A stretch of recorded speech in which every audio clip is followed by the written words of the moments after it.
دھوپ میں باپ اور چولہے پر ماں جلتی ہے، تب کہیں جا کر اولاد پلتی ہے۔ اپنے والدین سے پیار اور محبت سے اور شفقت سے پیش آئیں۔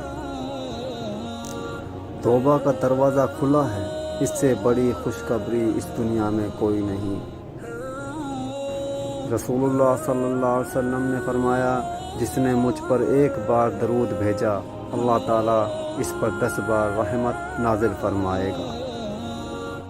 اللہ کی رحمت روٹ جانے کی بڑی وجوہات میں سے ایک بڑی وجہ یہ بھی ہے کہ ہمیں ہر قانون کی پاسداری کی فکر ہے سوائے اللہ کے قانون کے۔ کہیں زندگی آسان بناتے بناتے موت نہ مشکل بن جائے۔ غور و فکر کیجئے، آخرت کی فکر۔ نبی کریم صلی اللہ علیہ وسلم کا ارشاد ہے، اللہ تعالیٰ ظالم کو چند روز دنیا میں مہلت دیتا رہتا ہے، لیکن جب پکڑتا ہے تو پھر نہیں چھوڑتا۔ بسم اللہ الرحمن الرحیم۔ کثرت مال کی ہوس میں تم اتنے غرق ہو گئے یہاں تک کہ تمہاری ٹانگیں قبروں میں جا پہنچی۔ اللہ سے محبت کرو، اللہ سے ڈرو۔ بسم اللہ الرحمن الرحیم۔ نبی کریم صلی اللہ علیہ وسلم نے ارشاد فرمایا، بخار کو برا نہ کہو، کیونکہ یہ آدم کی اولاد کے گناہوں کو اس طرح دور کرتا ہے جس طرح بھٹی لوہے کے زنگ کو دور کرتی ہے۔ اللہ سے پیار کرو، اللہ سے ڈرو۔ بسم اللہ الرحمن الرحیم۔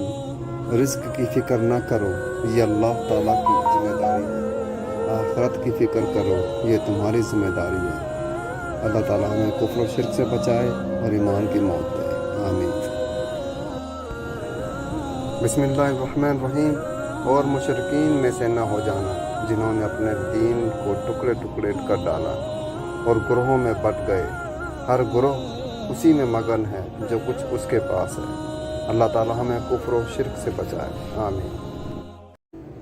دکھ تب ہوتا ہے جب ہماری نیت صاف ہو اور اگلا ہم کو غلط سمجھے۔ کسی کا برتن خالی ہو تو یہ مت سمجھنا کہ مانگنے چلا آیا ہے، ہو سکتا ہے کہ وہ سب بانٹ کر آ رہا ہو۔ اپنوں کو ہمیشہ اپنے ہونے کا احساس دلاؤ، ورنہ وقت آپ کے اپنوں کو آپ کے بغیر جینا سکھا دے گا۔ ایسے شوہر یا ساتھی بنو کہ کل اگر اپنی بیٹی کا نصیب مانگو تو شرم نہ آئے۔